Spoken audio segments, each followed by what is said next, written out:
Okay, let's try this here. Hold on a second. Hold on 1 second. I messed something up there when I did that.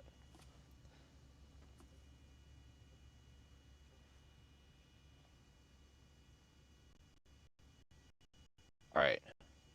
I messed something up there when I did that. Great, we're here. So I am in Chattanooga right now for other reasons, and we're going to go and do a little bit of an update here on what we were talking about with our fundraiser and all that we're doing with that. I'm at a Walmart. I got to go get some stuff from Walmart real quick. I'm going to show you some of the sonds that we have. We're going to do a quick update. We're going to do more of an update later on from the hotel, but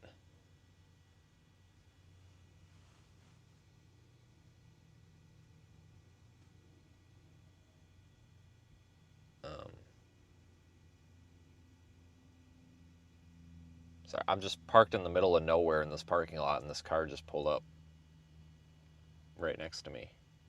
There's literally everywhere else around this parking lot to park. It's kind of weird, but anyway. I need to change the headlight diodes in the. I've got a driver's side headlight out, but we're actually going to switch to. Oh, did I buy the wrong ones? Oh, Jesus. Okay, hold on a second, guys. Just hold on.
All right.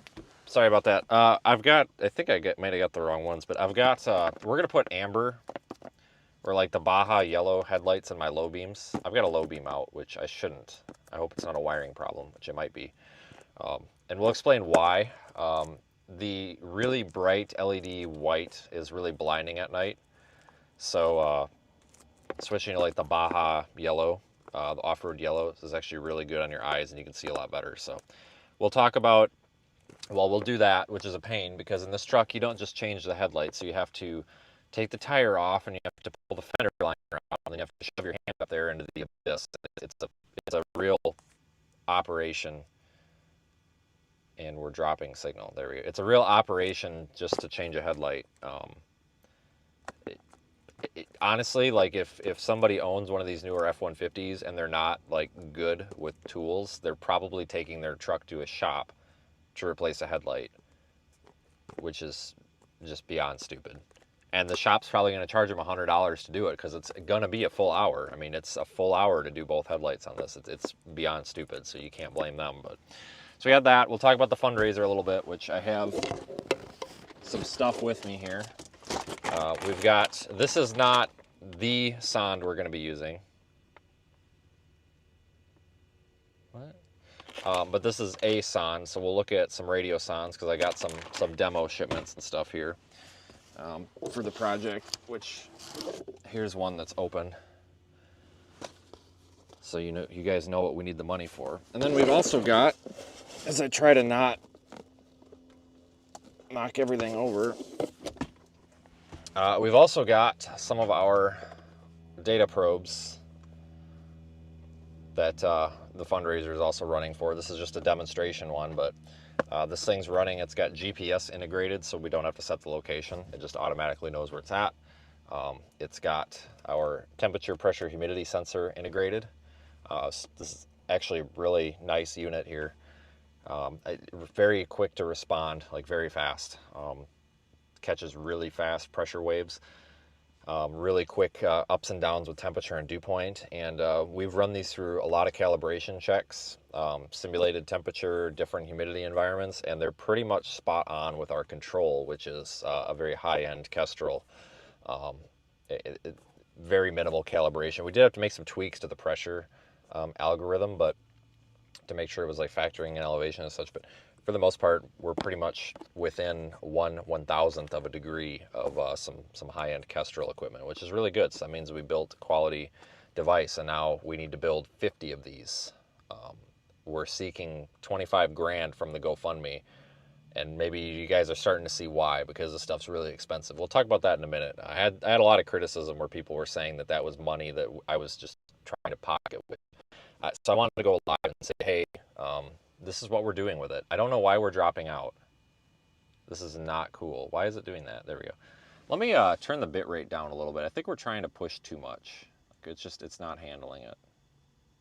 How do I do that? Right here? Yeah, we're just trying to do too much. So I want to do a little bit of show and tell, and then I'll show you. Obviously, this data is going to go in the Radar Omega app, obviously. But I have a testing web page set up that I'm using to test it, so we can look at some of the data off of this, and I'll show you some of the things we can do with these. Super high resolution data, and you can see this is easy. We can have a bajillion of these in the car. I mean, you can have as many of these as you can carry. Hell, you could throw it on the ground if you had to, elevate it, bungee cord it to something. We can put up dozens of these things. So I'm really, really proud of this. So.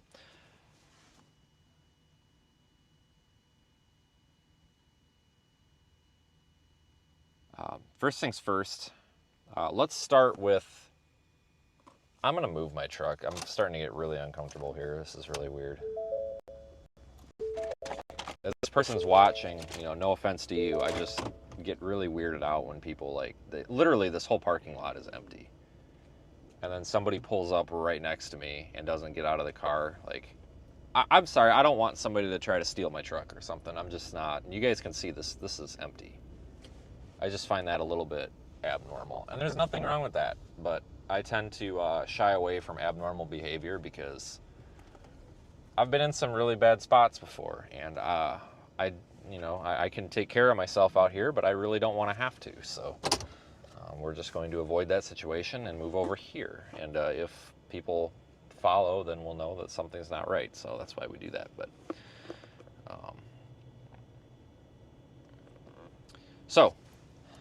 first things first, what we're looking for, I want to give everybody a little bit of a fundraiser update. We are it's at the bottom there, $3,682. We've been running this fundraiser for, it'll be 2 weeks on Thursday. So in 2 weeks, we've reached, what is that, like 14% of our goal?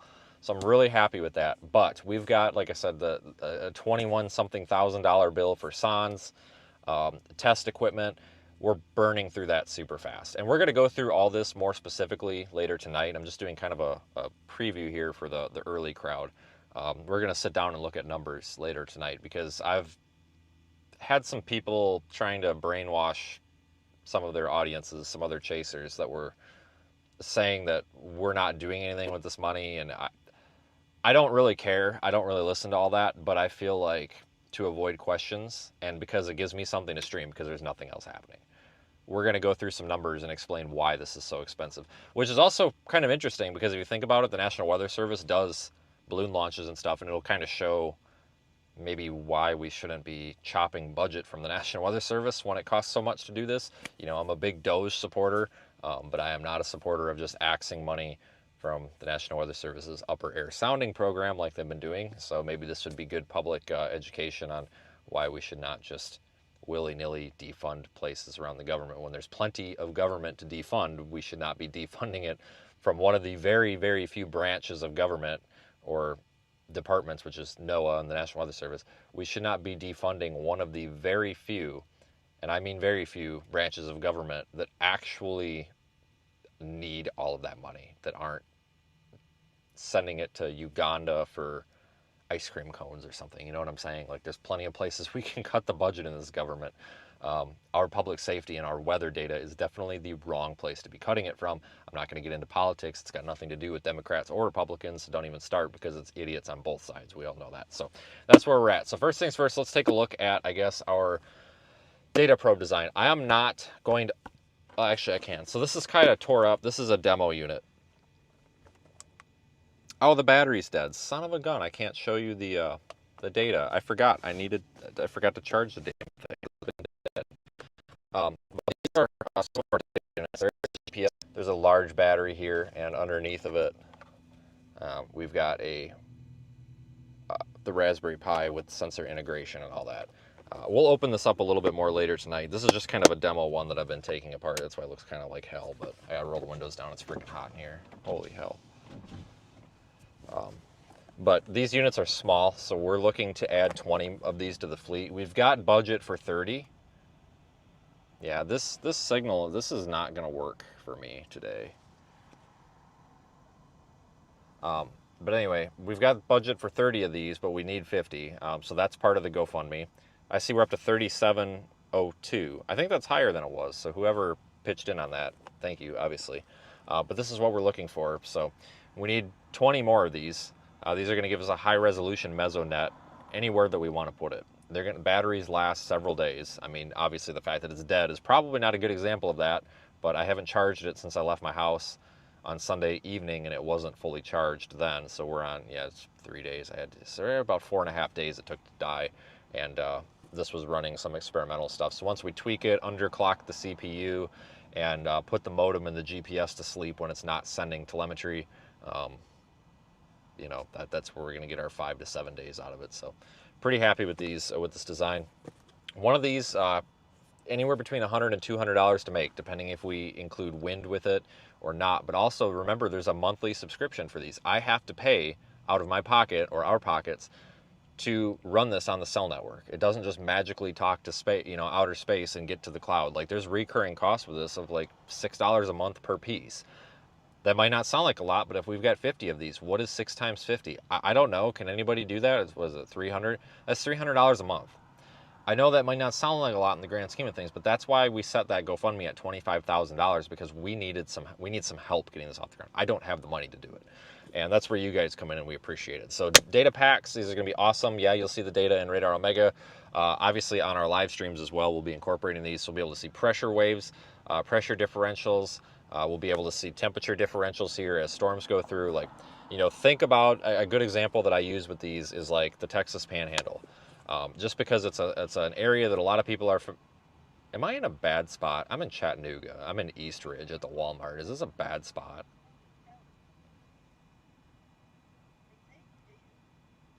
I'm in a bad spot, aren't I? This is not a good neighborhood. Any locals, this is not a good neighborhood.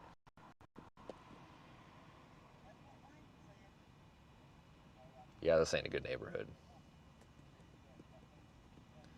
This this cutting out is really going to cause a problem today. I need to figure out why it's doing that. But anyway, I like to use the Texas Panhandle just because it's easy. Everybody knows where it's at. So if you think of the Texas Panhandle, remember last year how it was earlier this year, how we just had a bunch of storms moving through over and over for like weeks straight? Well, imagine we go out there with 50 of these. And obviously they're going to need to be charged, but you can charge one of these in 8 hours. 8 hours will give us like 4 to 6 days of battery life minimum, which is pretty cool. So let's just say we place 35 of these and we use 15 to like cycle them out, charge them, whatever. We place these out all over the Texas Panhandle.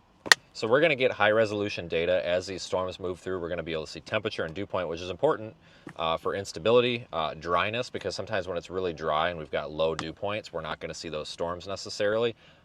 Obviously, there's a lot more that goes into it, but if it's drier air at the surface, then we can say, okay, maybe we're not looking at as big of a severe threat.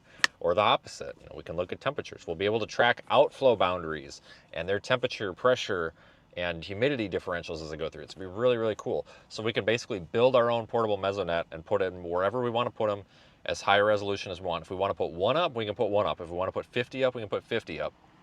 And we can literally catch the smallest of small, within reason, changes here within surface observations, which is cool. And yes, wind, these are compatible with wind. We have anemometers that can plug into them. We will have I need to modify them all, but there's going to be a port up here, a waterproof connector to plug an anemometer in. So if we want to add wind, it's optional. You can plug it in. Don't necessarily need wind on all of them, but that's what we're doing with our with these. Now I'm going to plug this in to try to get a little bit of power in it so we can demonstrate it where I can pull it up on the computer and show you some of the data we can get off of it.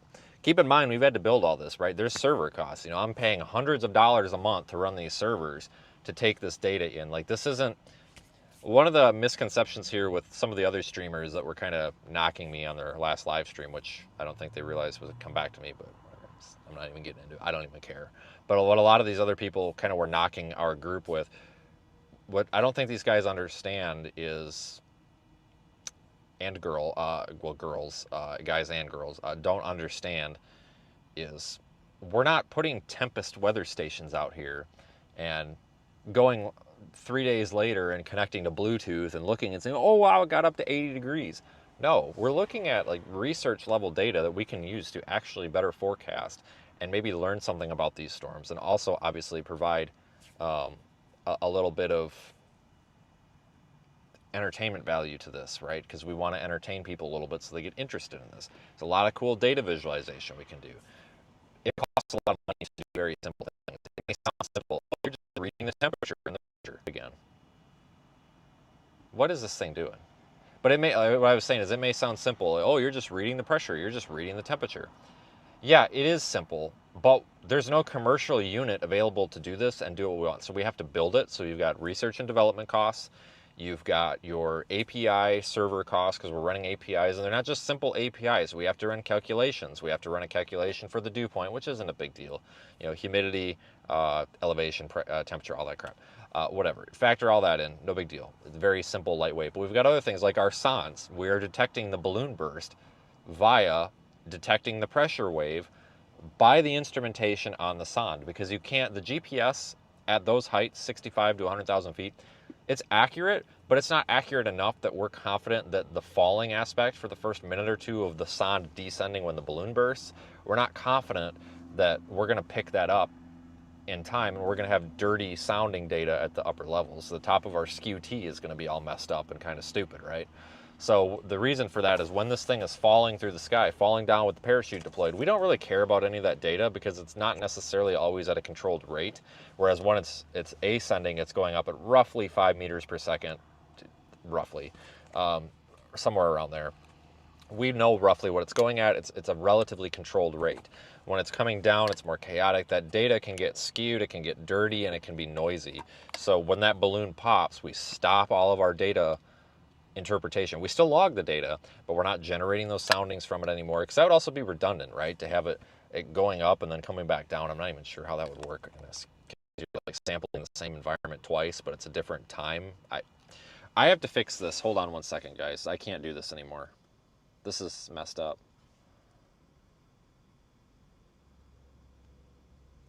All right, I just took it off of Wi-Fi, so I took it off of the Starlink. Let's see if that does it. But basically what I'm getting at is there's a lot of research and development. There's algorithms, because we're literally picking up when the balloon pops. The pressure sensor in this is going to pick up that wave of, or that, the burst, basically, compare it to GPS data descending, and we're also going to look at temperature and dew point and detect, is there a change happening? So a lot of things going on. So number one, we have to detect some sort of pressure wave from that balloon blowing up, which we're doing. Right, I had some other folks help me with that have done similar before. Some actually government folks, so thank you to them. But because of the way government works, I'm not really supposed to talk about it, but whatever. But anyway, so we had some folks from one of the government agencies that's really smart with one of these helped me come up with that. And then obviously we're comparing it to, you know, are we seeing an increase in dew point and pressure similar to the decrease we saw with height in those X amount of, you know, meters or kilometer or whatever the hell it fell, you know, basically. And then we backtrack the data, backlog the data, and say, hey, this is where it burst, stop, you know, stop logging the SKU-T, whatever. Everything after this is dirty, we don't trust it. So there's all that stuff going on the back end, right? And then don't even get me started on the video servers. So anyway, this is getting some sort of a charge in it, hopefully. This is what we're looking at. I have to try to pry this open. Now this is not, Jesus, this is not the sonde that we're going to be flying. We're going to be flying intermet, most likely, intermet sondes. This is a Vizsla sonde for testing and such. This is it. This is all it is. So this is our derailleur. This is essentially, this attaches to the bottom of our weather balloon optionally to meet FAA requirements of not having some sort of vehicle in transit in the atmosphere without a controlled rate of descent, aka a rock falling from the sky. We're going to obviously attach the parachute to the balloon, and then this attaches to the parachute, so when this comes down, it doesn't kill anybody when it hits them in the head. It's not going to. This is styrofoam. It probably could come down at whatever hundreds of miles an hour, or whatever the hell it wants to descend at, and not hurt anybody. But the rules and regulations of the FAA say that I can't just drop stuff from the air unless it's under X amount of grams. This is not under 50 grams. I think this is 150 grams or whatever. So it says I need a parachute. So we're going to use a parachute. It's not a big deal.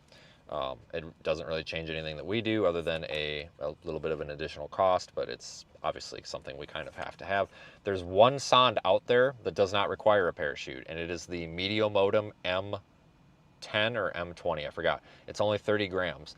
That's a great sonde. It's $150 compared to the Intermet $210. What's frustrating is Mediomodem will not, they're French, and I think it's a language barrier, but I've tried to get past it and it's not working. They will not sell me the sondes unless I buy their ground station, their receiver, right? That's a $10,000 receiver. I don't have $10,000 for an antenna, basically, because it's like a 12-foot tripod with an antenna on it and then some computer software. Our ground stations with AutoRx will decode the Mediomodem sondes, no problem. I don't need their ground station, but it's their policy to not, for all new customers, they have to sell them a ground station, and they just won't sell me the sondes. And my response to that was, well, respectfully, folks, that's really stupid, because we were looking at, over the next 5 years, probably spending $200,000 in sondes from you.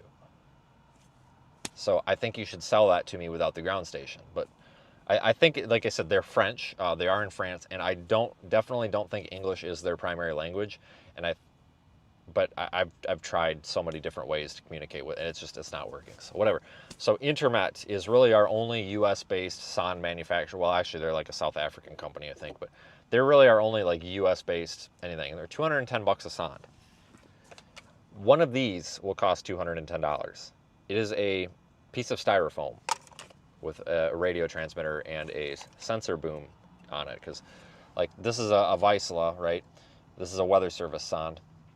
This up here, that's your temperature probe, that little wire. These are humidity probes. Pressure's inside.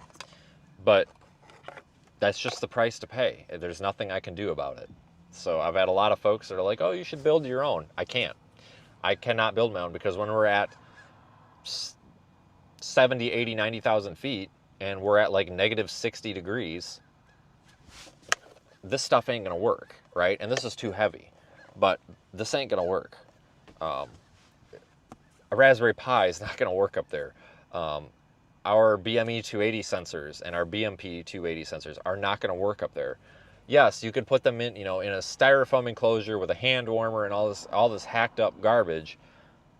But we're not a hacked up operation. We're not a homemade operation. We want to do it properly. There's no way for me to manufacture our own sondes unless we spend like a ton of money in research and development up front. I'm talking manufacturing our own boards, coming up with how to make a sensor boom like this and make it work.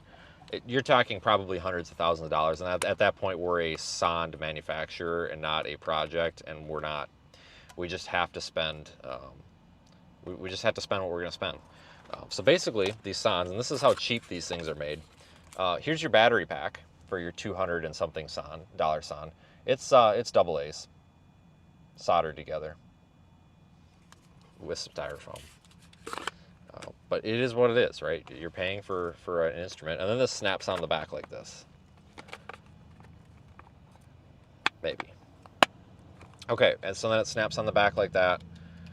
And this floats up on a weather balloon. This unreels. And the reason we have this dereeler, unspooler, kite mechanism, whatever you want to call it, is there's roughly 90 feet of string here. And you want this thing separated from the balloon. I've heard lots of different numbers, but I think at minimum you want it separated about 30 feet from the balloon. No, they're Panasonic AA's. You want it about 30 feet from the balloon, at least. I think the recommended is like close to 100, so whatever. 90 feet of string, that's fine. The reason you want this is because if you were to run that string all the way out in the parking lot or all the way out on the road, it's probably going to get caught as it takes off or get bound up. And when you've got a $210 unit plus a $30 balloon plus a $30 parachute plus $20 worth of helium, and it just flops and then starts falling and gets caught and then goes in a power line, and now you've wasted, what, a $400 balloon launch?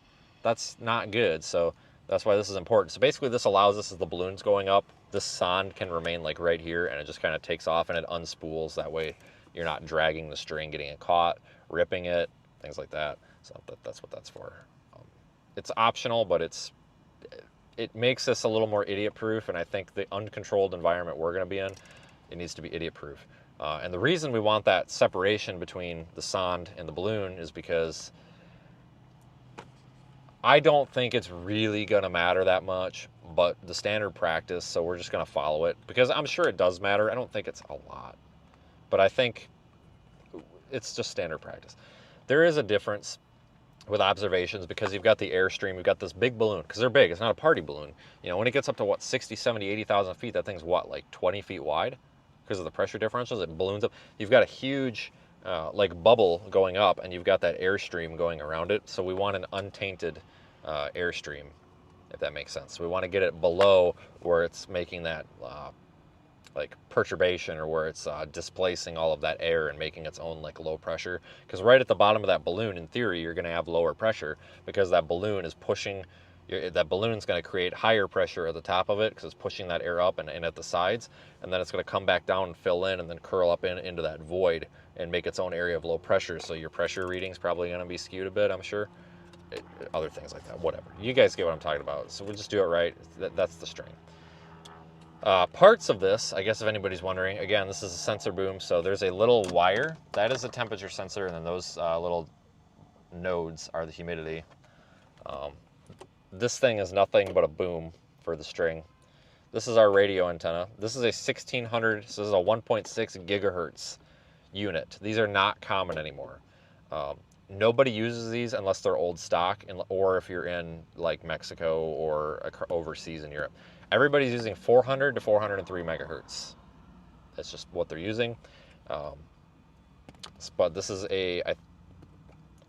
this definitely isn't, well, this is probably a quarter wave piece of wire for 1.6 gigs. I guess that's probably about right. So our intermet ones, or the ones that are on 400 to 403 megahertz, this will be about that longer, because it needs to be roughly a quarter wavelength to actually radiate properly. And we'll be able to pick this up with our ground stations on the truck from miles away. I mean, this thing might go 150 miles downstream, and we should be able to pick it up easily from 150 miles away. Now, keep in mind, as we go up in height, it'll be easier to receive this because it's line of sight. As soon, like, let's say if it's 100 miles away and it's falling, we might lose it at like 10, 15,000 feet because of the curvature of the earth and obstructions. But all the data we need, yes, we will be able to receive this from the truck. And you guys, if you want, if you guys are into it, you actually could build your own receiver and actually track these if we're launching, and you can track other balloons. We'll talk about that in another video. But there's all sorts of ways to do it, and track. You can actually receive the Weather Service balloon data from your house for $600 or less, which is pretty cool. You can do it cheaper, but it's not a very good way to do it. So I don't have the ground station with me, so we're not going to look at that right now. But basically, this is an example of what we're doing. I guess, hold on. Let me show you an open or unopened one. So this one is an RS92. So this is before the RS41 came into play. This is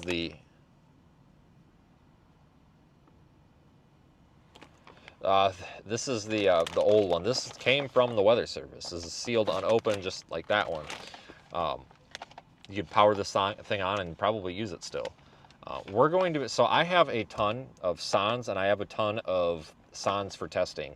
The SONs for testing are the old National Weather Service ones, like this.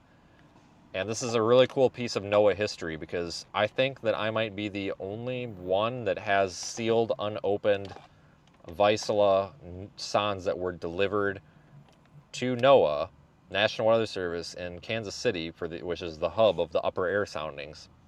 Everything gets distributed from there.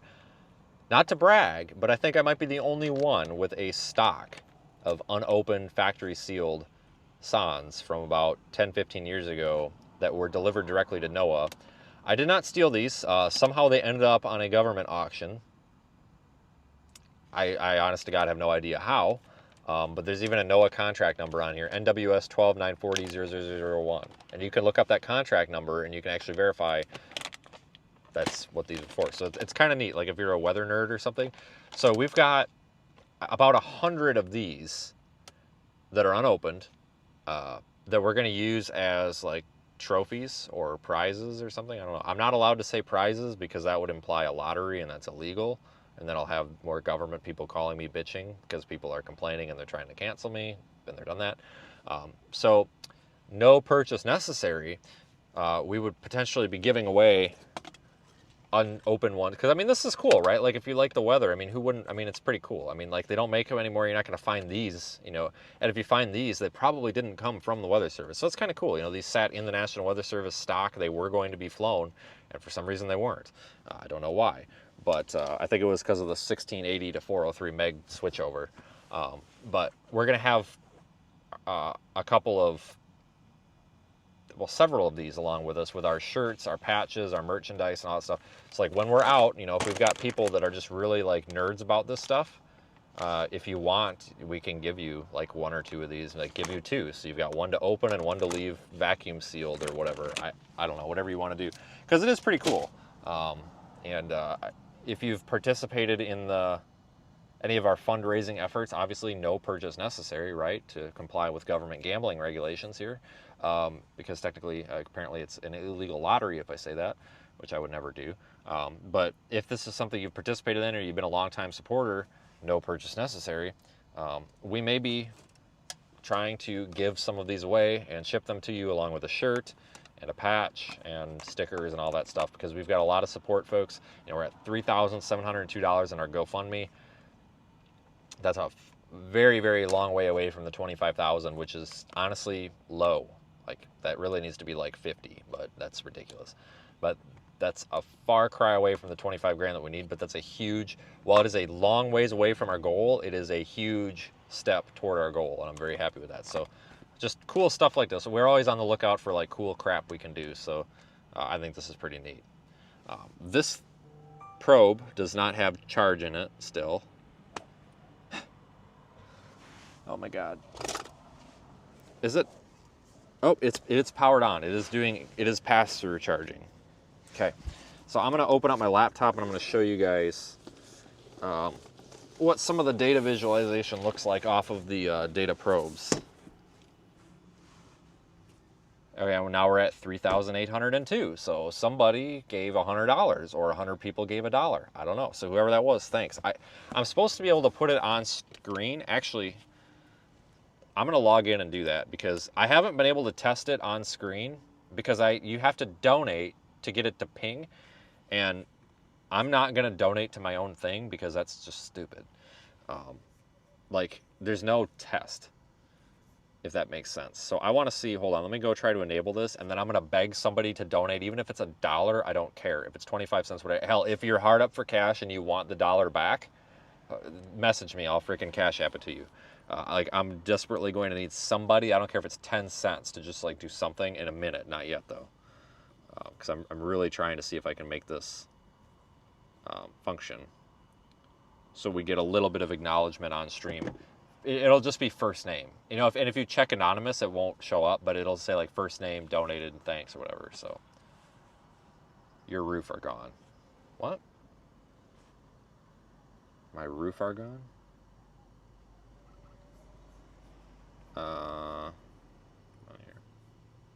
Yeah, what's nice about GoFundMe is they don't keep that much. They do keep a small percentage, but you have to understand, like, they're running a platform. It costs to run the credit cards. Like, that's totally reasonable because I have to pay that if I'm hosting it with my own, like with Stripe. They don't keep, YouTube keeps 30%. You know, if you send a $100 super chat, we get 70, but that's reasonable because they're hosting the platform. But with GoFundMe, we keep every dime of it, obviously, mostly. So we're actually considering using the GoFundMe for stuff on the stream. More so later on in the future even. But new month, so first stream of the month, so obviously we've restarted our super chat goal, which doesn't even show on screen anymore. But okay, if somebody would like donate $1 or something right now, it would really be nice because I could tell if this works. You know what, in fact, I might even donate $1 to it.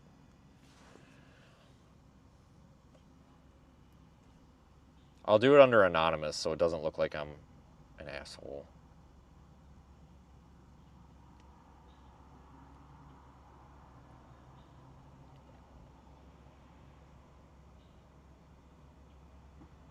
Well, if my phone would load, I don't know what's going on. I can't even get, like, there. I must just be parked in an AT&T dead zone. Yeah, there we go right there. Thanks, Susan. So, see, it worked. You guys should have seen that down there at the bottom. Let me move that over to the side. All right, everybody. Thanks, Susan, for being our test subject. All right, cool. So that's good. Thanks, Eric, for the super chat.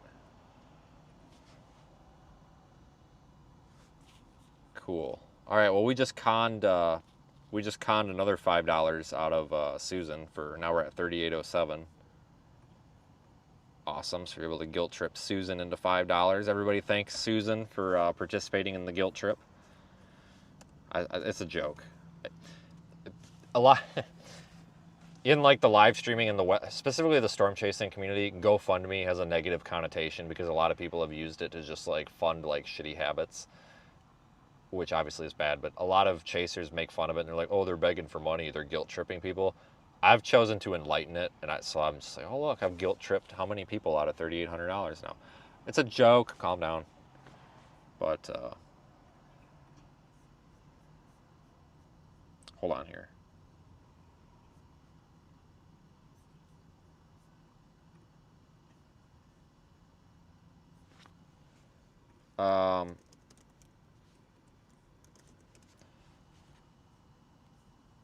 There it is. So what I'm going to show you right now, listen. The reason I'm down here is because yesterday I spent all day in a meeting with the Radar Omega folks, right? The team down in Georgia. And I have to show you guys a little bit of history. If Don is watching, he's probably about ready to shoot me. Mike, if you're watching, you're probably going to giggle because you think this stuff's funny. But, when Don doesn't look like he wants to kill me, which is a good thing. I mean, no hard feelings. I look like I want to kill people all the time too. But if anybody happened to be around in like 2018 on the weather community online, you guys may remember this. So I found a tornado puncher hat at the office yesterday. And I thought that was pretty cool. If you were around in 2018, you know about the tornado puncher. It's a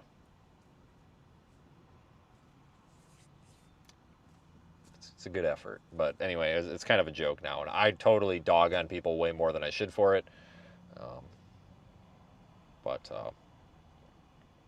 Oh hell, never mind. That's another stream for another day. That's another stream for another day.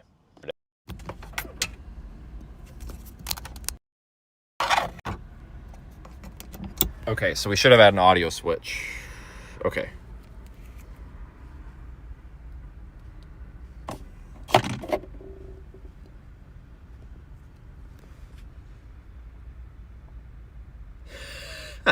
Eric says we should get his ex-wife to raise money. She's good at guilt trips. So here's our viewer. Now keep in mind, folks, that's why I'm down here. You know, I had a meeting all day yesterday with how we can integrate this into existing applications. This is not, I don't want to confuse anyone. We are not replacing Radar Omega. This is just our internal test bed for, how we can figure this out, right? It's like, I just need something for testing. So if we zoom in here to our probe, like, remember, it's using GPS, so it knows where we're at. And on the map, it shows 84.6 temperature, 52.8 dew point, which is about right. It's sitting in the sun. We click on it, and there we've got our pressure data. That pressure data, we are not running the calibration algorithm. It is probably not 1003.0 millibars. That's probably just whatever. I don't have the calibration applied. But if we chart the trends, look, we can visualize our temperature over the past 20 minutes, dew point over the past 20 minutes, pressure, temperature over the past 12 hours. Here it is last night. This is probably when it was in the hotel room. Dew point over the past 12 hours. Pressure over the past 12 hours. That's some of the stuff we can do. Now, I don't want to give the API URL away. So let me, just because, whatever. Let me show you what our raw data looks like.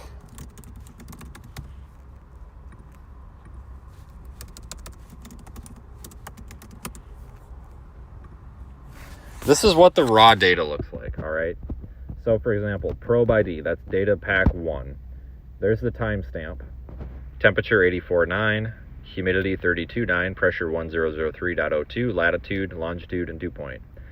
So this is the raw data that's coming from that device. This is what makes everything work when it comes to mapping or anything. This is all the heavy lifting. Like, this is the raw data that any application would pull in and then would visualize it however they wanted. Like, this is standard. All the data probes are going to be in the same format. The only thing that's going to change is the probe ID. So that's how we identify it on the map. That's the name of the probe. And what's cool is that probe is we can clone the SIM card or the SD card. So to clone that thing, to make another probe, all I have to do is like physically make the probe, obviously. But to physically program it, we've got it set up so that it just automatically takes this probe ID is automatically the SSH ID. So when you log in, you just change the SSH host name, which is a very simple one-line command. You can even do it in the GUI on the Raspberry Pi. You just go into probe ID, you just type in. So like if I type in, I don't know, the government is controlling the weather _5, that would be the probe ID. But the API is, there's our URL, but whatever. It's not like it's anything secret. But it's not like our API is going to accept anything, right? So it's told to only accept, data dash whatever. And we tell it on the back end to accept, data 1 through data 40 or however many we have built. So like that's just one level of protection if somebody does hack it. Obviously we have rotating API tokens, but if somebody were to hack it, like they can't, like it's you can't just make up a probe ID. But it's real simple to when we make another probe, we just clone the card, we clone the SD card, pop it in, and then we just basically plug into that Pi. And then we just say, change SSH name from data 001 to data 002, and the script automatically applies it to probe ID, which is pretty cool. So that's what we're looking at, because there's a lot of folks that have reached out, whether it's hobbyists, professionals, whatever, that have interest in this data. So like this is what the data is going to look like, obviously. And we are going to make this available. This is an open source project. Keep in mind, for commercial use, you're going to have to be paying for it. More on that later. But hobbyists, the National Weather Service, public safety use, like things like that where the primary goal is not to make money, this is going to be something we're willing to help other folks integrate with. So with that said, let's change my headlights. Or my headlight bulbs. It is getting freaking hot out here. Hold on, I gotta get my tripod.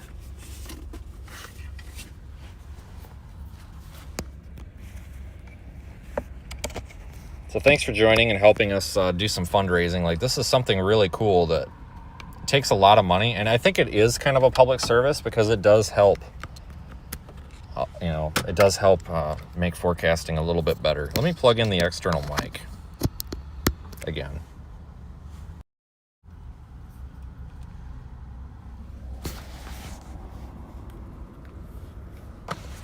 Okay. You guys should have me now. Okay, let's see. Is it good? A little bit of a delay. Okay. You guys should have me now. Oh, you don't have me. What happened? It broke.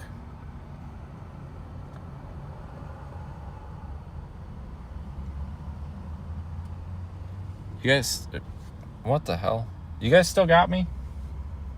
I lost the chat too. I wonder if the tablet lost data. I bet you that's the problem. I don't think it's the stream.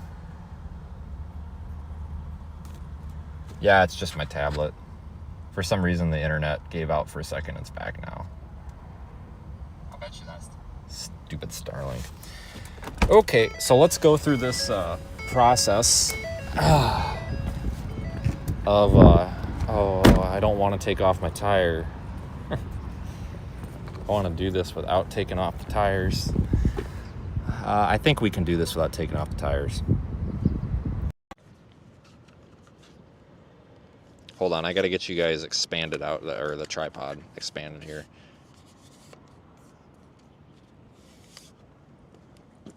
So this tripod, I should be able to go like this.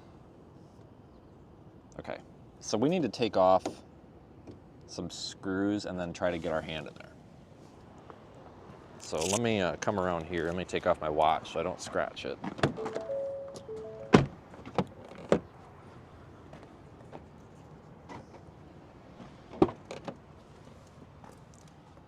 Oh, where is my, uh-oh. Uh-oh. Oh no, I didn't leave my tools, did I? Hold on, I have a problem. I don't know, oh wait, they're right here, never mind. I have a small tool, so I've got obviously a lot of tools, but I have a small tool kit that I really, really rely on. I'm locking that truck, so I don't want somebody to come up and try to steal it. That I really rely on. Just this nice little kit, because it's got basically one of everything and it's small, so I don't have to get the big kit out just to do little things. You know, it's got lots of little socket drivers and stuff. Because these are, for some stupid reason, they put these stupid 730 seconds. Yeah, 730 seconds. Who uses a 730 seconds screws in these fender liners? Which, I mean, honestly, guys, I probably should just replace these with like a Phillips head. Like, I don't get it. I really don't. Just don't get it. Like, I think these manufacturers do this just to make life a pain in the butt.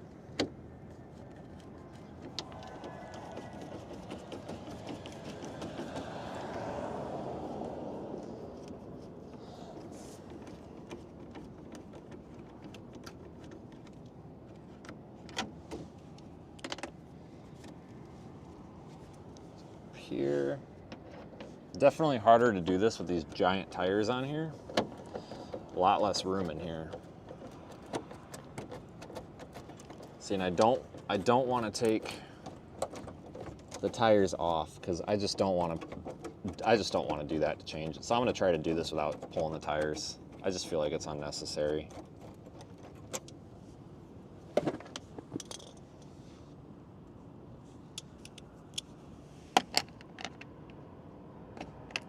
It's kind of ridiculous the amount of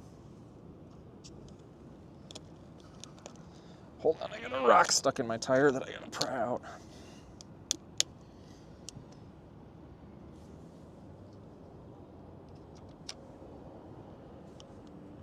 Sorry, I'm real, like, I don't like stuff being stuck down in these sipes because sometimes it'll start digging holes in the tire. Just gonna pry that out of there.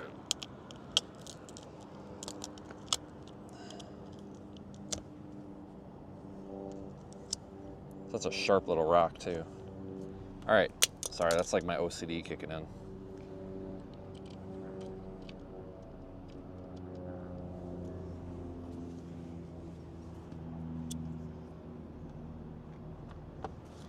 Okay. you gotta like, oh, there's a plastic clip. Oh my God, I hate these plastic clips. There's a lot of work just to change a freaking headlight, don't you think? I mean, there used to be a time where all you had to do was, just open the hood. Just kidding, not no more. I can't get that plastic clip out. There we go. All right. Okay, the passenger side's easier than the driver's side. I'm already up in there. Okay.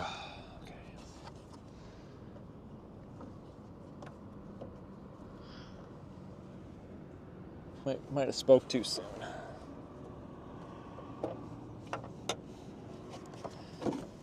Problem is manipulating that little wire clip.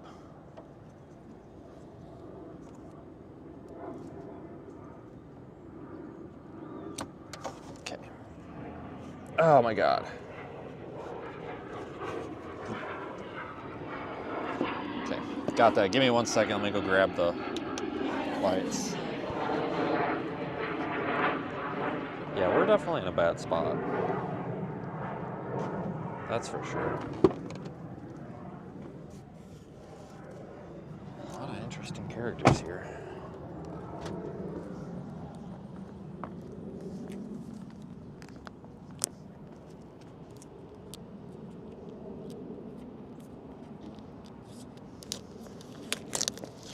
Really hoping I got the right one.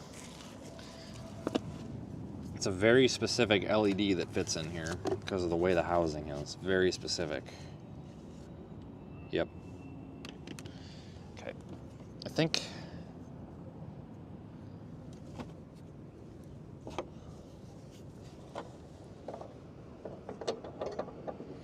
it's easiest to put it in and then put the wire on, but I could be wrong. Oh man, they just don't make this easy. Yeah, it might be easier to put the harness on or the clip on first. There's just not enough room in here to like, oh, it's just stupid. Like you're supposed to take this whole fender liner out, but I'm not gonna do that because then you've got to undo the screws and stuff all the way back there by the firewall, and it's just, it's kind of a lot to take the whole thing out.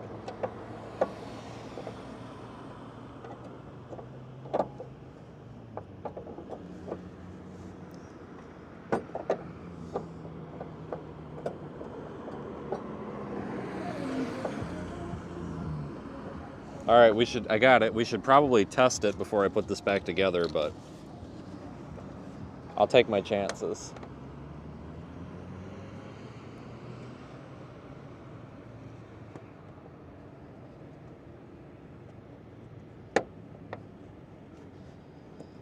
Okay.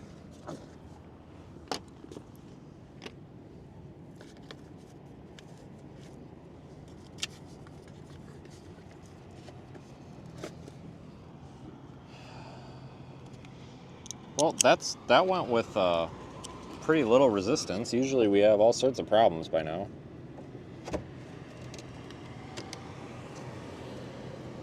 Yeah, we get this button up. The driver's side is significantly harder though.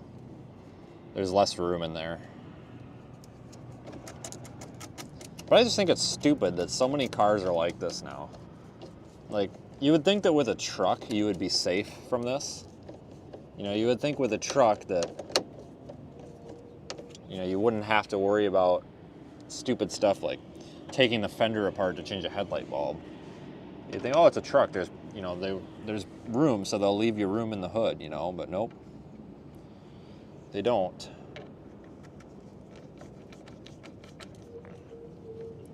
But it's really a problem if you're somebody that's not good with tools or good with like anything like this, because then you've got people taking something like this to a shop or a dealer just to change a headlight bulb, and you're going to get charged at least $100 by any shop, because that's not because the job itself is difficult, but it's going to take almost an hour for them to get all this crap done to do it right, you know?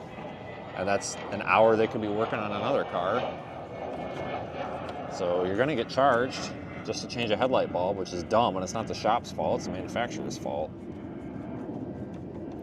I don't, like on cars, I kind of get it, but on these trucks, they really should leave some freaking room.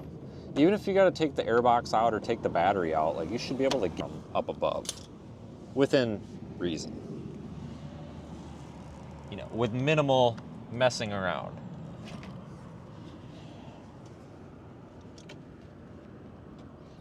I feel like I'm missing a screw, but no, I'm not, so.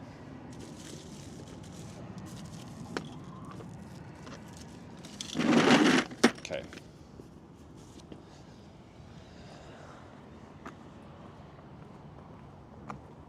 I gotta spin the wheel because I won't be able to get it like that.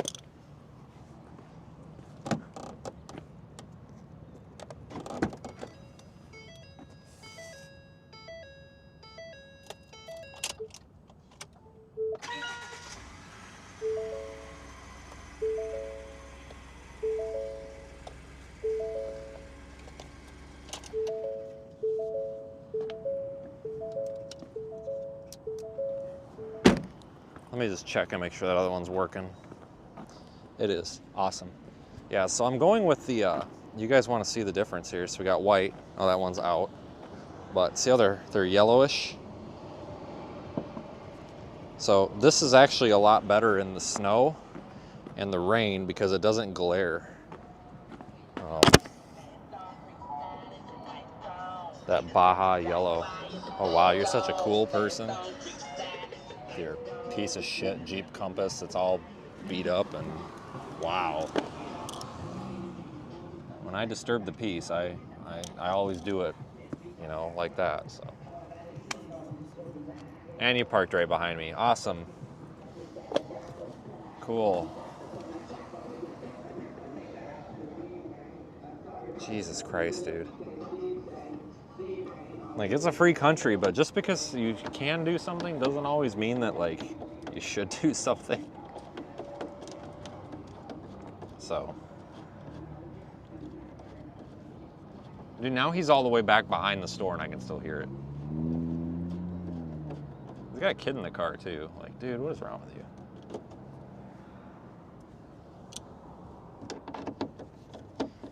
But,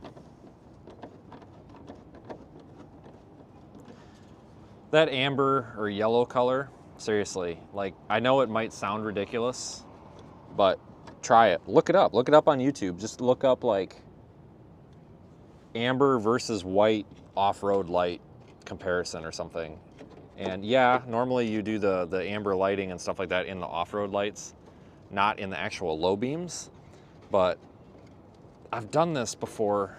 It's been a while where I've run them in my low beams, and oh my God, the difference that it makes is incredible. You can actually see in the rain and the fog, and for me, I'm always in the rain and the fog, so stuff like that, you know. And I still have white lights, so like if we need to get pictures of something and we don't want everything tinted orange, because everything is, you know, when you do that, obviously is tinted orange. But if you want a pure light, like my high beams are still white, my fogs are still white, my off-road lights are still white. So like, it's not like everything's gonna be tinted orange, just the low beams. So. But it really does make a huge difference. Like, if you guys look up the comparisons, and honestly, if anybody's into like off-roading, especially like off-road stuff, you might want to consider getting some orange, or technically not orange, they're like, it's not even amber, it's like called Baja yellow. You might want to get some. It makes a huge difference. Oh my God, I can't get my arm in here. Fuck. There we go. Jesus. Sorry, they just really, they make you work for this. Holy smokes. This isn't as bad as I remember it. Maybe it's because when I was at home, I was like tired and sick of working on it. It's a fresh start day. I don't know, but I knew if I didn't do this today, I probably would never do it. Cause I put it off the other day because it was nasty and cold out. And it just made sense because it's nasty and cold at home right now, and it's not nasty and cold here. So it's like, I better not put it off till I get home, or I ain't gonna want to do it when I get home.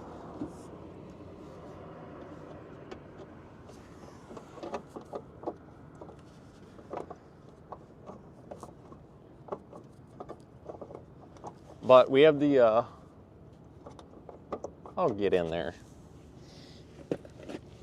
Come on.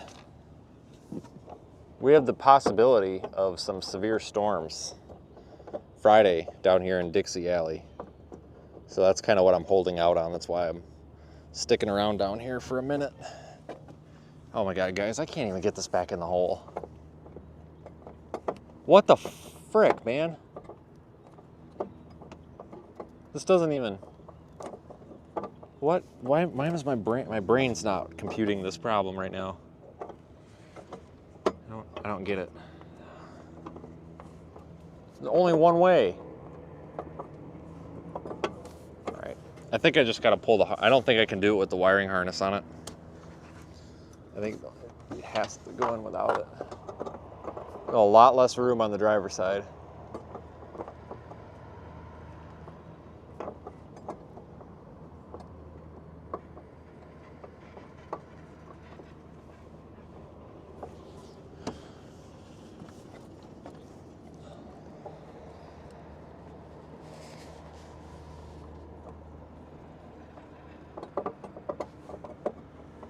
Oh, you pisser. Okay, I got it. But I don't know if I can get the harness on. I might have to... I think the harness has to be on before it goes in. I don't know how the hell I'm gonna do that. I'm gonna have to. There's no way to put it on afterwards. You just can't get your hand in there. This is what I remember fighting with. I don't know why. This is the same headlight assembly, but I guess this driver's side, I think it's just the angle. The way that you have to turn it to get it in there. It's just harder to do from this way.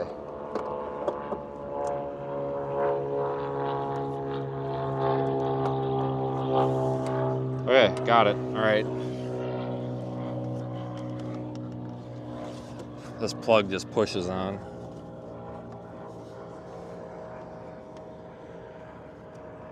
It's very important. Do not omit that, because otherwise you're going to get water and stuff in the housing, and the housing's going to... Just don't... Make sure you put it on. I see a lot of cars... Well, you see a lot of cars that didn't have these put back on.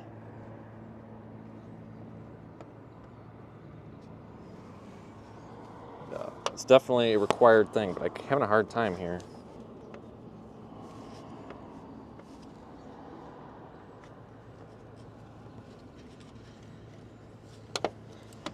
They can really be a pain. Oh my God, man. Come on. Come on. Jesus.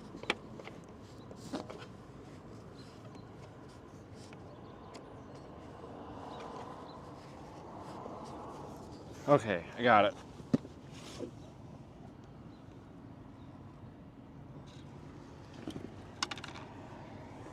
That was dumb.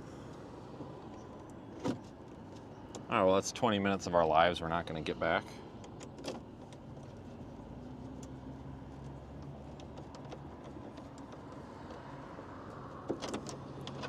So I feel like that took a solid half an hour. Like, it shouldn't take that long to change a headlight. Well, headlights. I feel like that's ridiculous.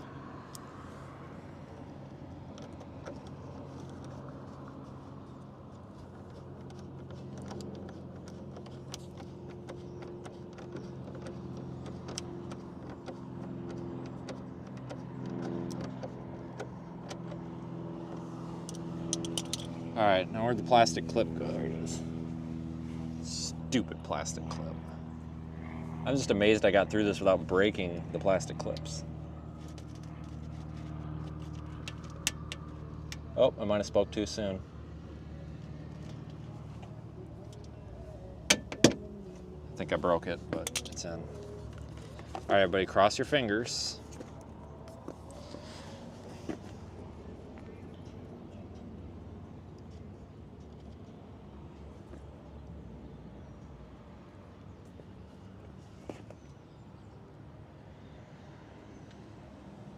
Okay, cross fingers. moment of truth.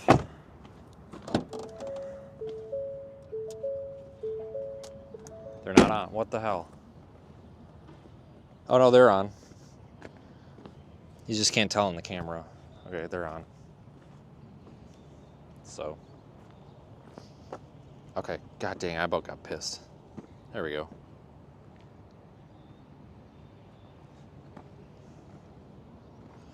Cool. All right, so that's that.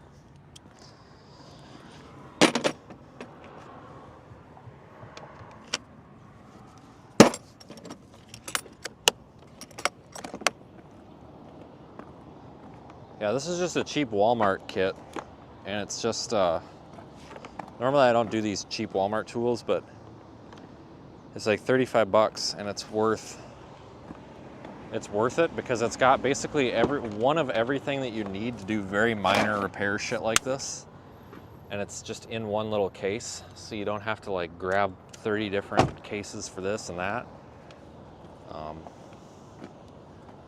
You don't have to grab your tool bag. It's good for small stuff, so I use that a lot. I use that more than I do my good tools. So.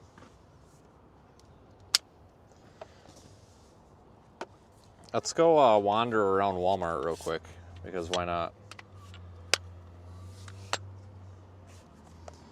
Let me put my my tripod away.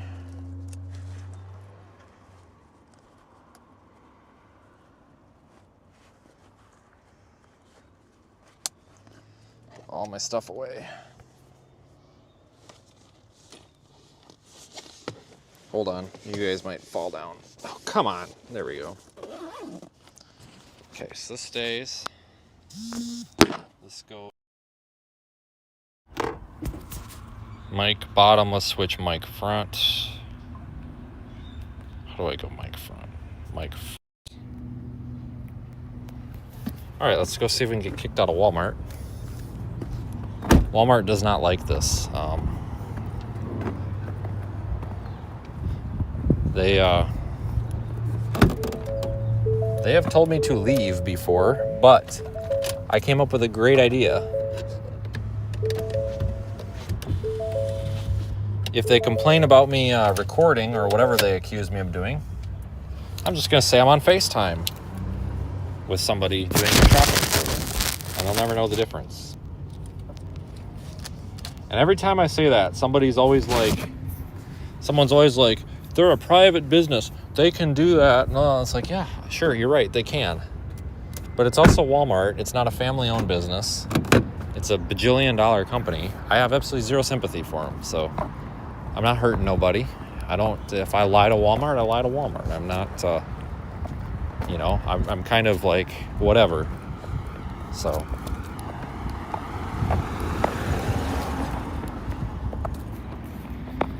I do have the chat kind of open,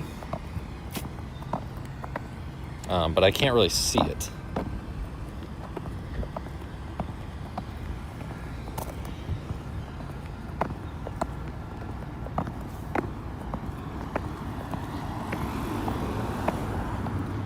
I forgot what I needed. Alright guys, it looks like, I just checked the GoFundMe, it looks like we've actually gained like $300 on this GoFundMe today. So we were at $36.62, I think. And now we're at $39.38.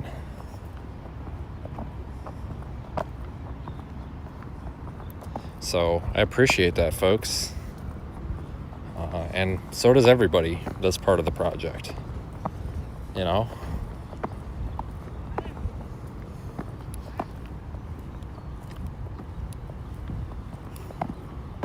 I'm trying to see what the percentage is.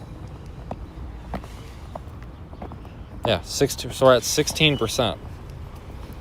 So thanks, folks. We started this, it'll be 2 weeks, so 12 days ago I started this. 12 days ago. So that's pretty significant for 12 days in, I think. You know, like I said, it's a long way from the goal, but it's also a long way from zero. So I didn't think that we were going to be able to get it built up that quick. So if you're interested in that, it's pinned in the chat. You'll also learn a little bit more about it with the pin too. So, or if you go to that pinned link, hold on here.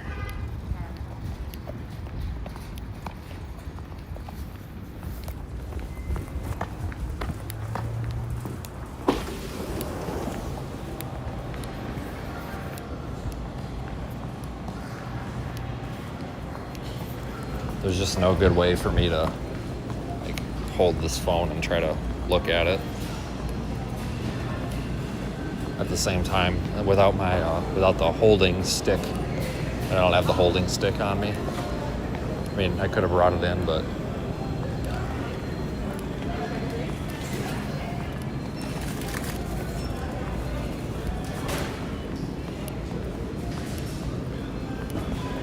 what I should have done was started a poll, and we could have like ran a poll on what we see or whatever. I don't know. But I also don't have my AirPods, so without my AirPod, I'm kind of, the audio is probably not as good as it's supposed to be, but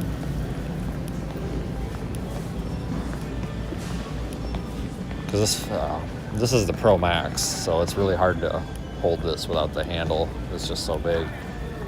I guess I could have grabbed it, but I wasn't thinking.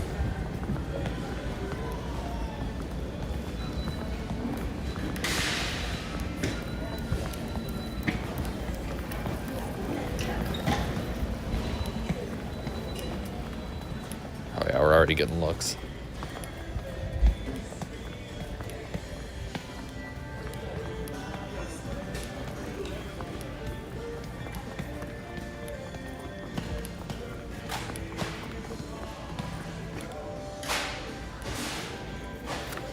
I like this tree.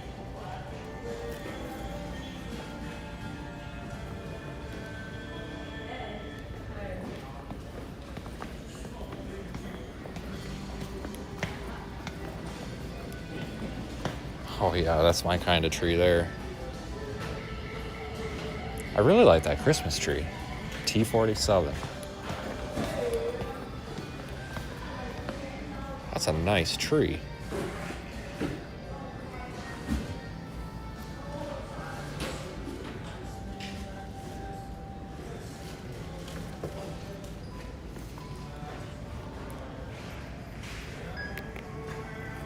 Alright, I just screenshotted that.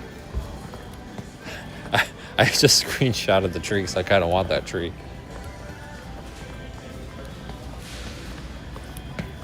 I'm sure it's a $300 tree. I don't know how they get away with costing so much for these trees, but they do.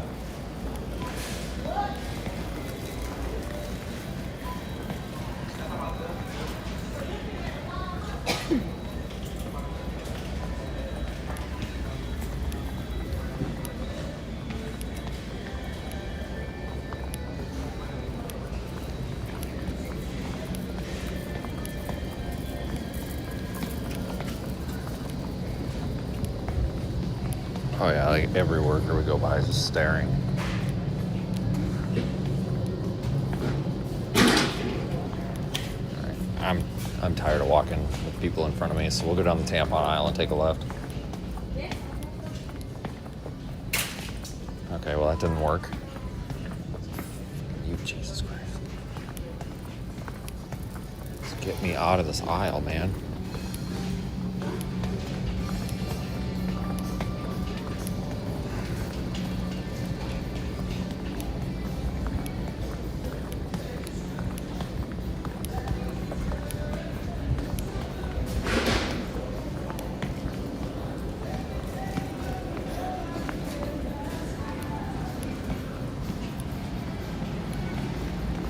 Alright, well I forgot what I came in here for, so seriously, I completely forgot what I came in here for.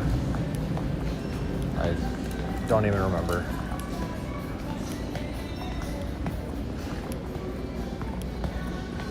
Oh, I'll just go get something to drink and we'll get the hell out of here. I completely forgot. Like, I came in here with a purpose, but I forgot.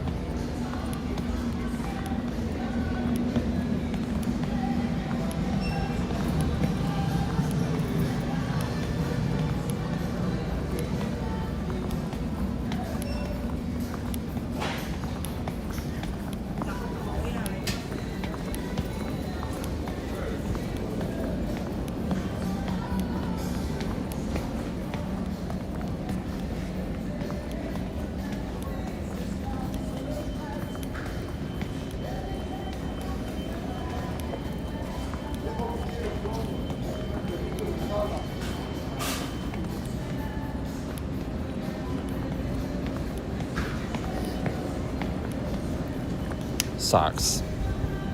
That's what I came here for.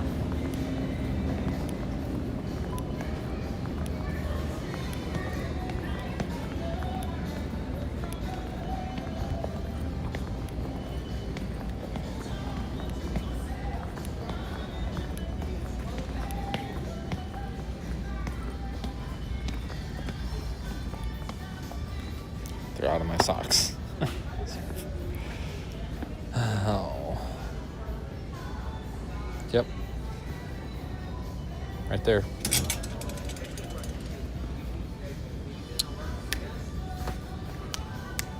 No, we got time for that.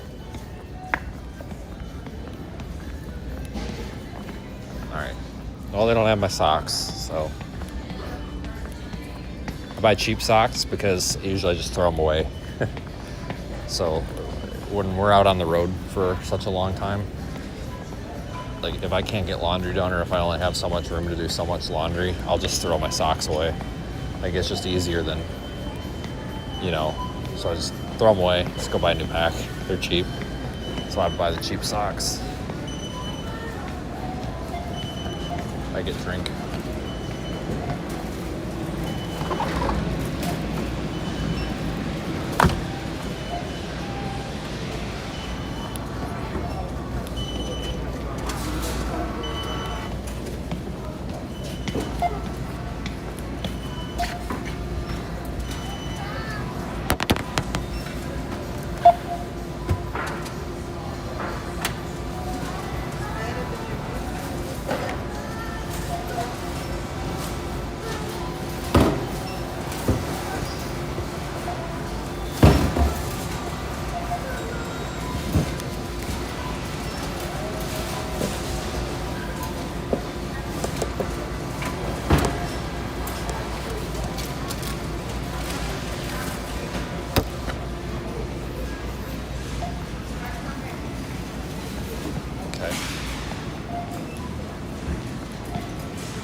Surprised we held the connection. That's kind of unusual.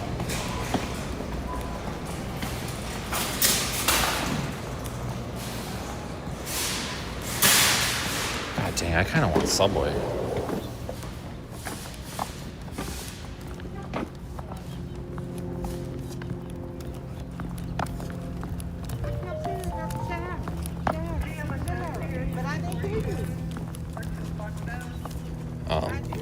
I don't know who you're asking about the bags. I only get like 1 or 2 lines on this thing at a time. But I don't pay for bags. Colorado does. I don't know if others... Iowa maybe? And in Colorado I think it's 10 cents a bag. You can only get paper. Which is really kind of annoying. But I'm sure for people that are used to that, it doesn't bother them. But like for me, I'm not used to that at all, so... It does absolutely annoy the hell out of me. Not being able to get plastic, but that's all right. Yeah, I know Colorado does. I just laugh at these tiddlywink little things with their little flashing blue Amazon lights. They go, oh, don't steal anything. I got a flashing blue light. Okay.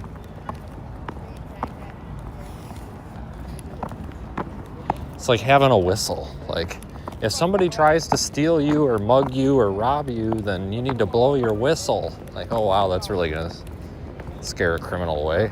Go get my rape whistle. That's gonna work. Cripes. Ah, shit, we're being approached with a guy with his hand in his pocket. That's not normal. Okay, he got something. All right. I thought he had his hand on a weapon or something. So we're gonna walk around the truck because I can't get in a fist fight right now because my hands are full. It was just really strange. But you pick up on like what I would consider to be abnormal behavior. Like what's nice, like I've got tinted windows. You can't really see through them, but I can watch this guy and he can't see me through them. I don't know. I'm not saying that everybody out here is up to no good.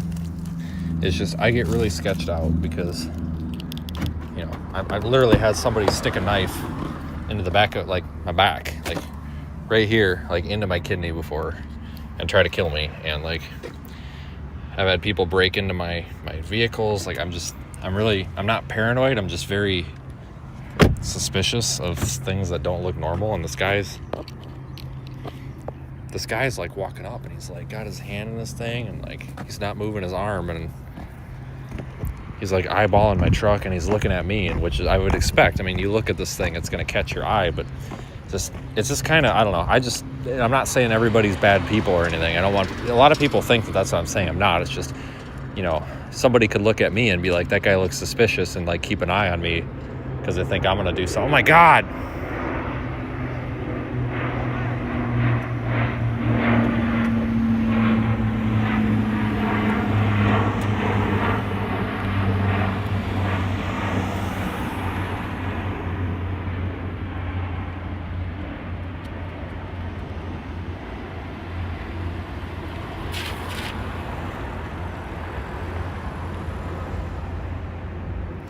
Airplane. It's a Tylenol, I guess, but no, I just get really kind of weirded out. I'm gonna go back in here and get some freaking Subway. I just get really weirded out because I've had a lot of stuff happen to me that shouldn't.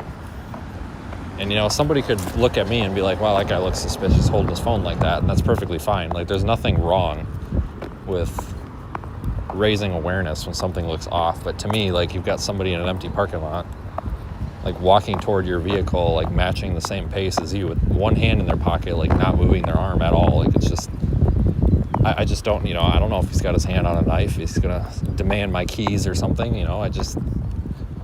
Especially in an area like this where you got 20 of these stupid prissy-ass mall cop things around. Like, it doesn't necessarily give you a comforting feeling. So there's nothing wrong with, you know, there's nothing wrong with being suspicious of people.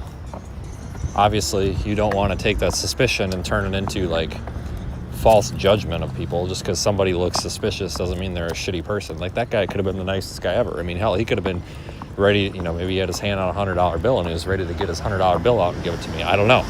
But, you know, there's nothing wrong with being suspicious of people. You just have to not be a piece of shit in society by making sure you stop, you know, you draw the line between suspicion and, like, judgment, I guess. I don't know, it's my life lesson for the day, I guess. But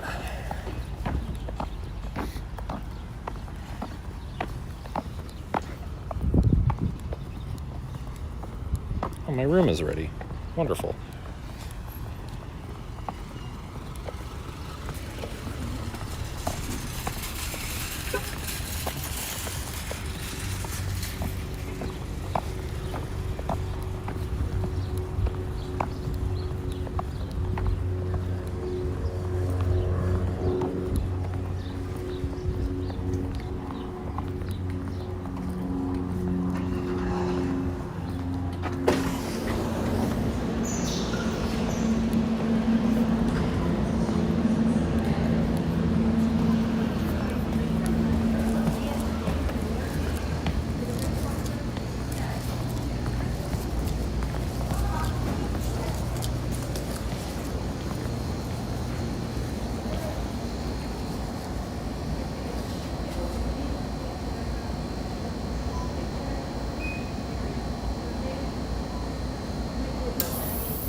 Just do a 6-inch on white bread.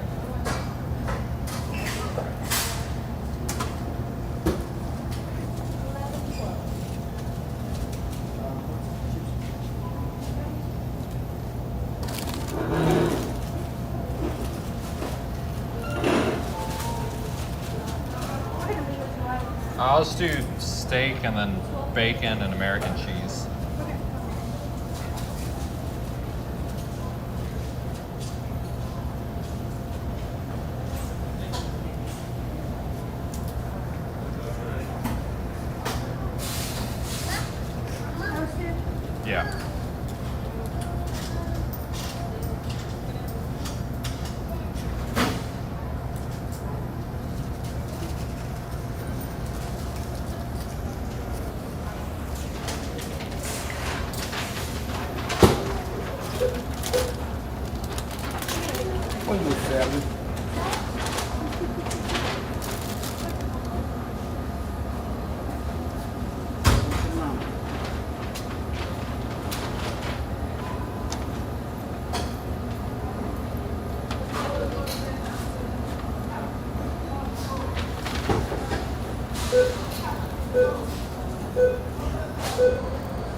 You can just put pickles and then salt and pepper on it, and that'll be it.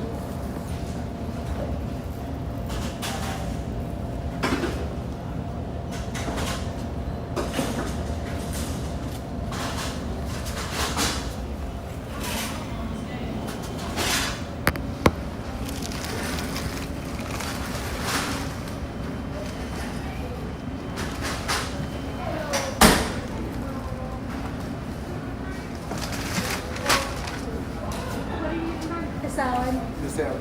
So are you looking at veggie salad? Because I know I looked at least like 608. So if you can, how much you want with the ham on? Want my ham?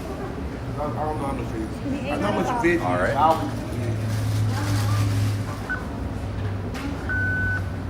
Oh, it says. You have a great day. Okay, you too. Okay, so it's.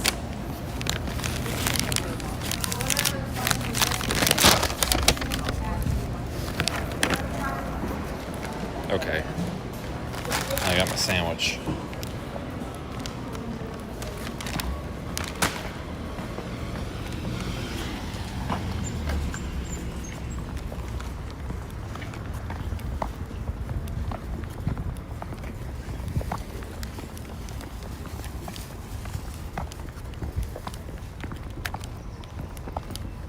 Open the cup.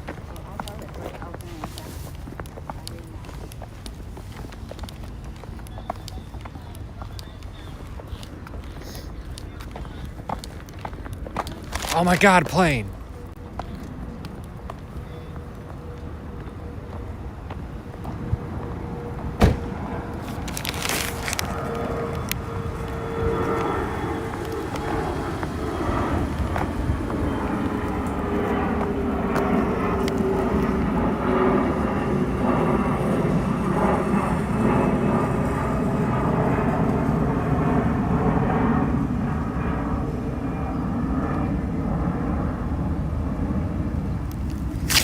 Okay. So, there's this, I don't know, slogan or like, there's this saying in the live streaming. You guys got to remember, I didn't come from, well, I mean, I've been storm chasing for a long time, but I didn't come from the storm chasing live streaming community. I kind of started that.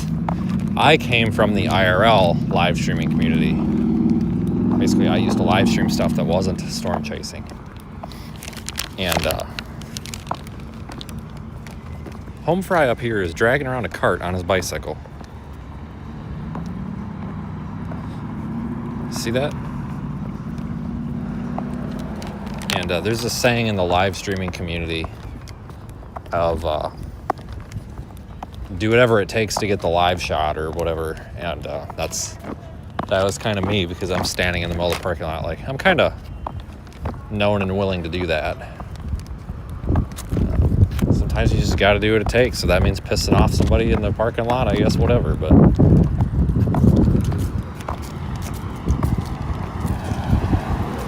I didn't leave a tip. Was I supposed to leave a tip? So we need to actually have a talk about tips. So somebody's going to come after me for this, and, go ahead. But I think the tipping is getting out of control. Like, I've never been asked to leave a tip at Subway, so I just hit no tip by default. And maybe I'm an asshole for that. Seriously, if you think I'm a jerk for that, fine. Like, it's not me trying to be a jerk. It's not that she wasn't nice. It's just like, I saw, do you want to leave a tip? And I was just like, I just hit no by default. I've never been asked for a tip at Subway. Like, I spent $8 on a tiny little sandwich. Like, I know that's not their fault, but these freaking employers need to start paying these people a livable wage. Like, we need to just chill out with the tips. Like, I'm so sick and tired of tip for this, tip for that. When I go get my haircut, you know what the default tip is on the machine? 35%. It defaults to wanting me to tip 35%, which I get it. I get it, guys. But now my $22 haircut is $30, and like, I get it. They're working hard. They probably deserve it. But it's just one of those things where it's like, maybe these freaking employers need to pay a livable wage or something. Like, this is just stupid because I'm sick and tired. Like, I want the price on the damn menu or the price on this to be the price of stuff. And it's not like this. People that say that I'm an asshole or whatever, like, it's not like this in other countries. Like, most other countries, this tipping is not like a thing. Like, I get it at restaurants. Like, I really do. Like where you traditionally tip, because like somebody could call me a hypocrite because that's kind of what the super chats are, right? But and I get that. But I feel like now it's expected to tip for stuff that we never used to tip for. Like, oh, did you like your customer service at Dollar General? Would you like to tip the retail staff? And it's like, in a perfect world, yeah, I would love to tip people, for every little inconvenience that they solve in my life. But we're all gonna literally go, bro. What? Oh my fucking God. What's going on here? He's got a propane tank and he's walking into the. But so I just put two and two together. This chick, I'm not kidding you, right there, this chick just came out of the woods with that propane tank, set it in that guy's cart, and now he's carrying, and I didn't think much of it, but now he's carrying the propane tank into the woods after it already came out of the woods. Like, what? Like, okay, maybe he's got a propane grill back there, but seriously, this weird looking chick just brought that propane tank out of the woods, sets it in that cart, and then he just picked it up and takes it back exactly where she came from. I have no idea what's happening there, but maybe they're going to go grill some cheeseburgers. I don't know. I just thought that was weird. But anyway. Well, Eric, it could be, but yeah, I don't know. Anyway. It seems like everything is a tip for this, a tip for that. Like,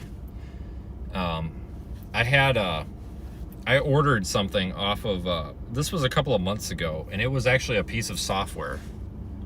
And I'm actually for this, but I couldn't believe it. I bought a software license from a company, not an individual. Because like from an individual, I would get it. Like that kind of makes sense. But from a company, and you're never going to believe it. During checkout, it asked me if I wanted to leave a tip for buying a software license. Like from a medium-sized company. It's just like, holy smokes. Like, this is getting... Like, and I get it because, like, I mean, the super chats, those are basically tips, But it's like, I just feel like it's gotten silly. Like, oh, that person waved at you, let's give them a tip. Like, I don't know. We need to just have these damn employers pay a livable wage. I think that's what it comes down to. Like, and I get it, some jobs aren't going to pay very well just because of the nature of them. And that's totally understandable. Like, I totally get that. But I feel like some of these jobs that should be paying decent... Oh my God! Airplane!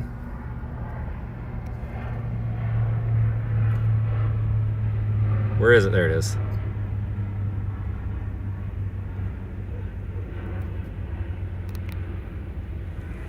But I feel like some of these jobs like that should be paying decent are not.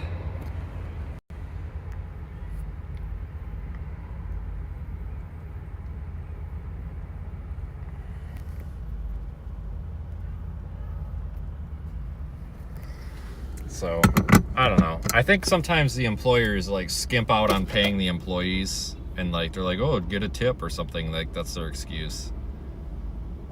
It's just not right.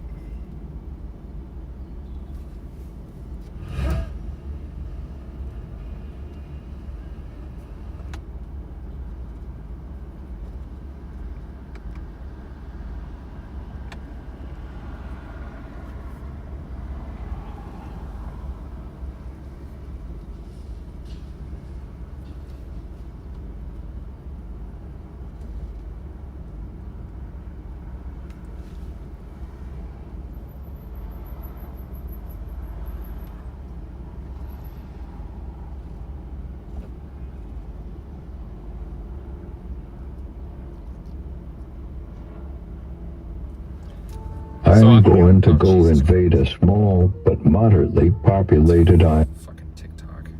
It's a goddamn fucking worm again. But anyway, plug my phone in and it starts playing my TikTok. By the way, guys, if you don't follow me on TikTok, I make zero money on the TikTok platform. Stop! Okay, son. If you go onto my TikTok, you will find, if you go here to this little like repost button, the little arrows, you need to scroll my feed of things that I've reposted. There is some of the best content on the internet on here. We've got Marcus the Worm. We've got this cat. When will the government talking reopen? about the government shutdown?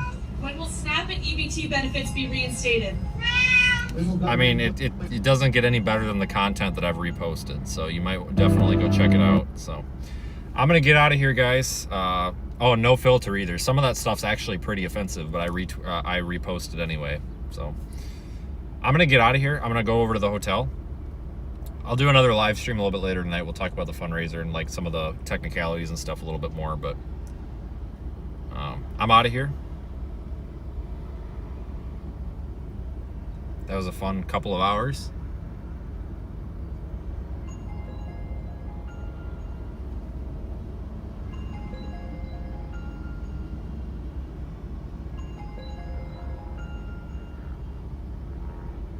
Hold on a second. Hello. Yeah. Oh, hey. All right. Well, I guess I mean, we're pretty significant.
right, sorry I had a phone call. But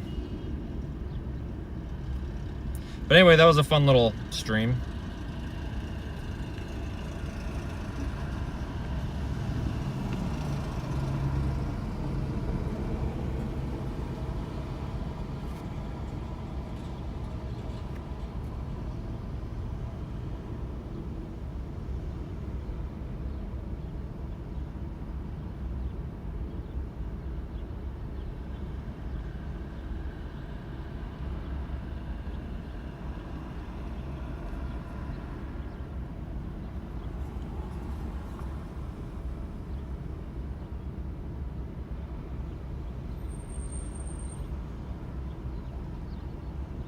All right, guys, I'm out. I'll be back later. Thanks again. And that's about it.